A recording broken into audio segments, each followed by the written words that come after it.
Friends, welcome to my channel. ಇವತ್ತಿನ ವಿಡಿಯೋದಲ್ಲಿ ನಾನು ಹೊಸ ರೆಸಿಪಿ ಅಂದರೆ ಕಾಯಿ ಹೋಳಿಗೆ ಯಾವ ರೀತಿ ಮಾಡಬೇಕು ಅನ್ನೋದನ್ನು ಮನೆಯಲ್ಲೇ ಇರುವಂತಹ ಸಾಮಗ್ರಿಗಳನ್ನು ಬಳಸಿಯೇ ನಾನು ಸಿಂಪಲ್ಲಾಗಿ ನಿಮಗೆ ಮಾಡಿ ತೋರಿಸ್ತಾ ಇದ್ದೀನಿ. ಬನ್ನಿ ಇವಾಗ ಮಾಡೋಣ.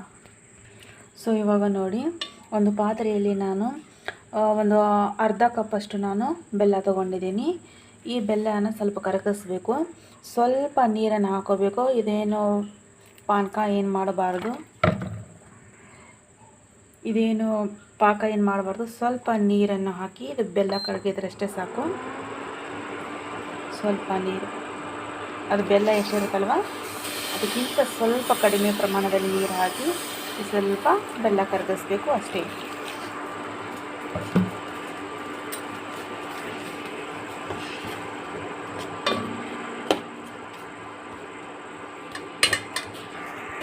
ನೋಡಿ ಫ್ರೆಂಡ್ಸ್, ಇವಾಗ ಬೆಲ್ಲ ಕರಗಿದೆ.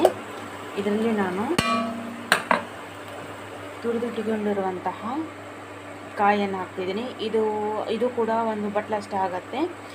ಈ ಕಾಯಿ ತುರಿಗೆ ನಾನು ಸ್ವಲ್ಪ ಗಸಗಸೆ ಮತ್ತು ಒಂದು 2 ರಿಂದ 4 ಏಲಕ್ಕಿಯನ್ನು ಮಿಕ್ಸ್ ಮಾಡಿ ಇದರಲ್ಲಿ ಸ್ವಲ್ಪ ಮಿಕ್ಸ್ ಮಾಡಿ ನಾನು ಹಾಕ್ತಾಯಿದ್ದೀನಿ. ನೋಡಿ, ಇವಾಗ ಇದು ಚೆನ್ನಾಗಿ ಕಲಿಸ್ಕೋಬೇಕು. ಇವಾಗ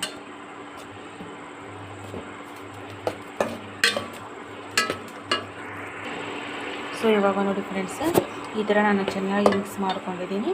ಸ್ವಲ್ಪ ಇದು ತಣ್ಣಗಾಗಲಿಕ್ಕೆ ಬಿಟ್ಟು ಬಿಡೋಣ. ಒಂದು ಅರ್ಧ ತಾಸು, ಒಂದು ಅರ್ಧ ತಾಸು, ಹಾಫ್ ಆನ್ ಅವರ್ ಅಷ್ಟು ನಾನು ಇದು ಸ್ವಲ್ಪ ತಣ್ಣಗಾಗಲಿಕ್ಕೆ ಬಿಟ್ಟು ಬಿಡೋಣ ಇವಾಗ. ಸೊ ಇಲ್ಲಿ ನೋಡಿ ಫ್ರೆಂಡ್ಸ್, ಒಂದು ಅರ್ಧ ಕಪ್ಪಷ್ಟು ನಾನು ಚಿರೋಟಿ ರವೆ ತೊಗೊಂಡಿದ್ದೀನಿ.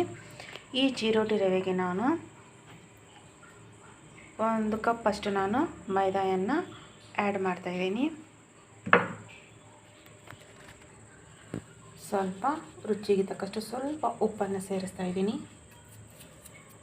ನೋಡಿ ಫ್ರೆಂಡ್ಸ್, ಸ್ವಲ್ಪ ತುಪ್ಪನ ಹಾಕಿದ್ದೀನಿ ನಾನು.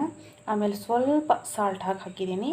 ಆಮೇಲೆ ಸ್ವಲ್ಪ ಇಷ್ಟು ಚಿಟಿಕೆಯಷ್ಟು ಸ್ವಲ್ಪ ಅಡುಗೆ ಸೋಡಾನ ಹಾಕಿದ್ದೀನಿ. ಇವಾಗ ಇದನ್ನು ಚೆನ್ನಾಗಿ ಈ ಥರ ಮಿಕ್ಸ್ ಮಾಡ್ಕೊಳ್ಳೋಣ. ಇವಾಗ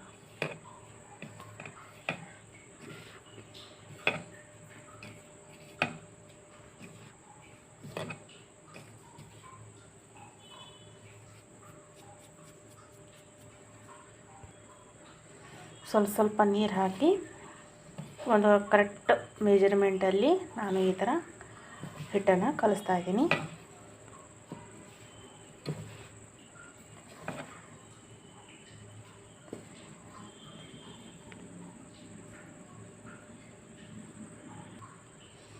ಇಲ್ಲಿ ನೋಡಿ, ಪರ್ಫೆಕ್ಟಾಗಿ ಮೆಜರ್ಮೆಂಟಲ್ಲಿ ಈ ಥರ ನಾನು ಕಲಿಸಿಟ್ಕೊಂಡಿದ್ದೀನಿ.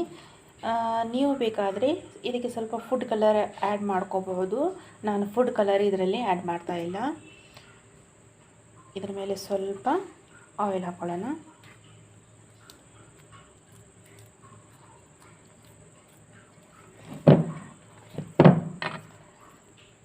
ನೋಡಿ, ನಾನು ಚೆನ್ನಾಗಿ ಹದವಾಗಿ ಮೃದುವಾಗಿ ಈ ಥರ ನಾದಿಕೊಂಡು ಇದರ ಮೇಲೆ ಸ್ವಲ್ಪ ಎಣ್ಣೆಯನ್ನು ಈ ಥರ ಮೇಲುಗಡೆಯನ್ನು ಸ್ವಲ್ಪ ಹಾಕಿ ಈ ಥರ ಸುತ್ತಲೂ ಸ್ಪ್ರೆಡ್ ಮಾಡಿ ಈ ಥರ ನಾವು ಇದು ಕೂಡ ಒಂದು ಹಾಫ್ ಆನ್ ಅವರ್ ಹೀಗೆ ಇಟ್ಬಿಡೋಣ.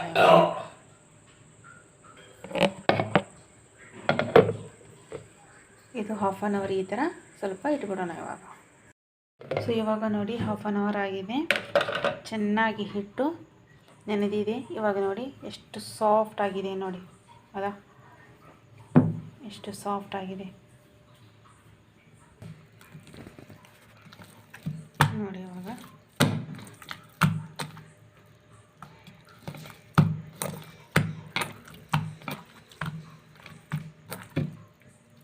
ನೋಡಿ ಎಷ್ಟು ಸಾಫ್ಟಾಗಿ ಬಂದಿದೆ ಹಿಟ್ಟು.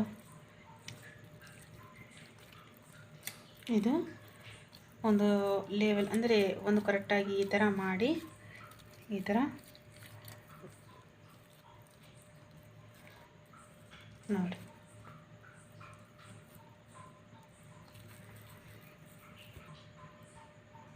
ಎಲ್ಲ ಈ ಥರ ನಾನು ಪೇಡೆಗಳನ್ನಾಗಿ ಮಾಡಿ ಒಂದು ಸೈಡ್ ಇಟ್ಕೊತೀನಿ ಒಂದು ಪ್ಲೇಟಲ್ಲಿ.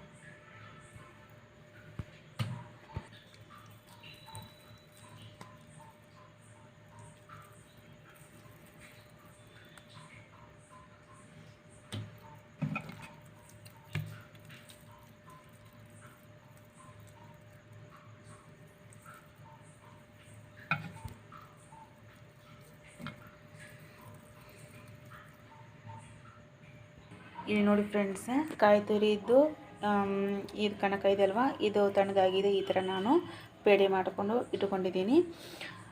ಸೊ ಇವಾಗ ಲಟ್ಟಿಸೋದನ್ನು ನಾನು ತೋರಿಸ್ತೀನಿ ನಿಮಗೆ. ಈ ನೋಡಿ ಇಲ್ಲಿ ಈ ಥರ ಪ್ರೆಸ್ ಮಾಡಿ ಸ್ವಲ್ಪ ಎಲೆ ಥರ ಮಾಡಿಕೊಂಡು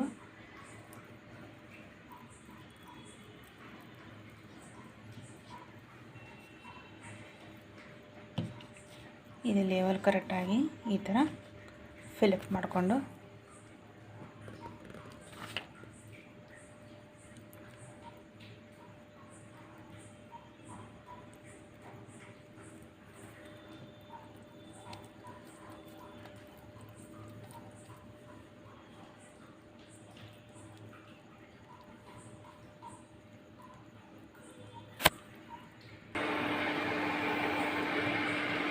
ಈ ಥರ ಸ್ವಲ್ಪ ಸ್ವಲ್ಪ ಈ ಥರ ಪ್ರೆಸ್ ಮಾಡೋಣ.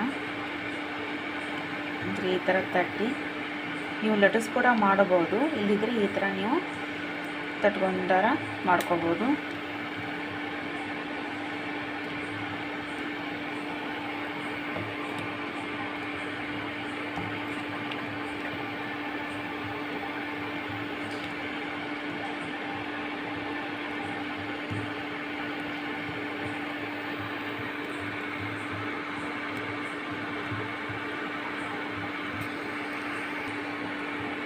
ನೋಡಿ ಫ್ರೆಂಡ್ಸ್, ಈ ಥರ ನಾನು ಕೈಯಲ್ಲಿ ತಟ್ಟಿ ಈ ಥರ ಒಬ್ಬಟ್ಟನ್ನು ಮಾಡಿದೆ, ಅಂದರೆ ಹೋಳಿಗೆ. ಸೊ ಇವಾಗ ನೋಡಿ ಇಲ್ಲಿ ತವೆ ಇಟ್ಟು ಅದರ ಮೇಲೆ ಸ್ವಲ್ಪ ಎಣ್ಣೆ ಹಾಕಿ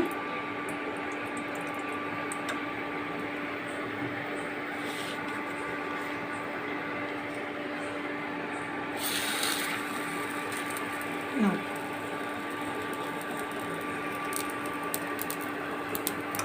ಸ್ವಲ್ಪ ಮೇಲುಗಡೆ ಕೂಡ ನಾನು ಎಣ್ಣೆ ಈ ರೀತಿ ಹಾಕ್ತಾಯಿದ್ದೀನಿ.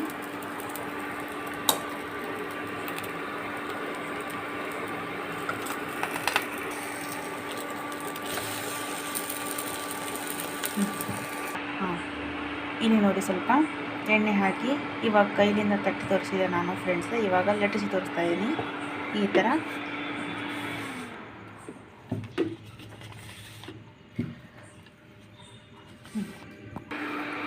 ನೋಡಿ ಫ್ರೆಂಡ್ಸ್, ಲಟ್ಸಿದೆ ನಾನು ಇವಾಗ.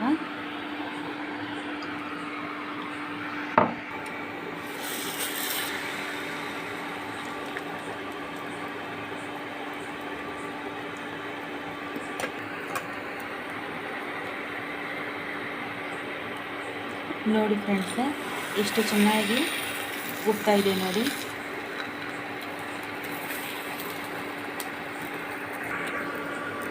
ನೋಡಿ ಫ್ರೆಂಡ್ಸ್, ರೆಡಿಯಾಗಿದೆ ಇವಾಗ ಇದು.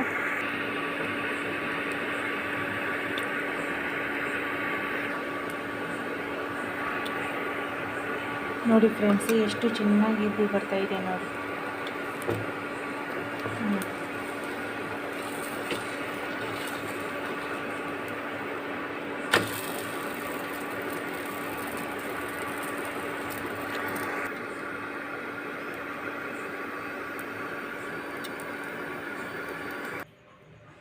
ಸೊ ನೋಡಿ ಇವಾಗ ಫ್ರೆಂಡ್ಸ್ ಸರ್ವ್ ಮಾಡಿ ತೋರಿಸ್ತಾ ಇದ್ದೀನಿ. ಕಾಯಿ ಹೋಳಿಗೆ ಸೂಪರಾಗಿ ಬಂದಿದೆ ಫ್ರೆಂಡ್ಸ್. ನಾನು ಫುಡ್ ಕಲರ್ ಹಾಕಿಲ್ಲ ಅಷ್ಟೇ. ಈ ಫುಡ್ ಕಲರ್ ಬೇಕಾದರೆ ಮಿಕ್ಸ್ ಮಾಡಿಕೊಂಡು ನೀವು ಹಿಟ್ಟನ್ನು ನಾದ್ಕೋಬಹುದು. ಸೂಪರಾಗಿದೆ ಫ್ರೆಂಡ್ಸ್, ಅಷ್ಟು ಸ್ಮೂತಾಗಿ ಇದೆ. ತುಪ್ಪದ ಜೊತೆಗೆ ಸರ್ವ್ ಮಾಡಿ ತಿಂದುಬಿಟ್ರೆ ಸೂಪರಾಗಿರುತ್ತೆ ನೋಡಿ ಫ್ರೆಂಡ್ಸ್. ನನ್ನ ಇವತ್ತಿನ ರೆಸಿಪಿ ನಿಮಗೆ ಲೈಕ್ ಆದರೆ ದಯವಿಟ್ಟು ಫ್ರೆಂಡ್ಸ್ ಲೈಕ್, ಶೇರ್, ಕಮೆಂಟ್ಸ್ ಮಾಡಿ, ಜೊತೆಗೆ ಸಬ್ಸ್ಕ್ರೈಬ್ ಕೂಡ ಆಗಿ ಫ್ರೆಂಡ್ಸ್.